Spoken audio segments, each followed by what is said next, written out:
ஏண்டா வடக்கால தென்னந்தோப்புல இருக்கிற தேங்காய்களை போட சொல்லி ஒரு வாரம் ஆச்சு, இன்னும் போடல. என்ன பண்றீங்க? ஐயா இன்னும் முத்தலைங்க. ஓஹோ, முத்தட்டும் முத்தட்டும் ஐயா. கும்பிடுறீங்க ஐயா. வர சொன்னீங்களாமே, வியாபாரம் எல்லாம் நல்லா நடக்குதா? நடக்குதுங்க ஐயா. வேற ஒண்ணும் இல்ல, ஊருக்குள்ள எங்க ஜாதி ஜனத்துக்குன்னே ஒரு தனி மரியாதை இருக்கு. அத தாமரை கேவலப்படுத்துறான். ஐயா அதுக்கு நான் என்னங்க செய்யறது? அவ இங்க இருக்க கூடாது, அது ஒன்னாலதான் முடியும். நான் சொன்னா அவர் கேட்க மாட்டாருங்க.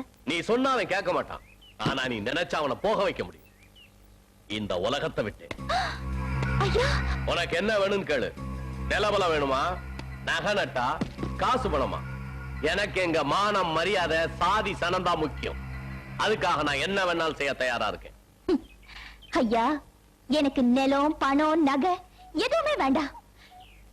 எனக்கு தாமரை மட்டும் இருந்தா போதும் ஐயா. உனக்கே தெரியாம பேசாத. நான் குடுக்கிற விஷத்தை அவனுக்கு சாப்பாட்டிலே கல்லுலயே கலந்து கொடுத்துட்டா அவன் பாட்டுக்கு செத்து போயிடுவான்.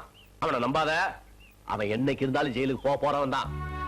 ஐயா நீங்க கொடுக்கிற விஷத்தை நான் தின்னு செத்து போயிடுவேன், ஆனா தாமரையை கொல்ல மாட்டேயா. என் சரசு, ஐயா இந்த விஷயத்தை நான் தாமரை கிட்ட சொல்ல மாட்டேன். சொன்னா அவர் மறுக்காவும் ஜெயிலுக்கு போயிடுவாருன்னு எனக்கு நல்லா தெரியும்.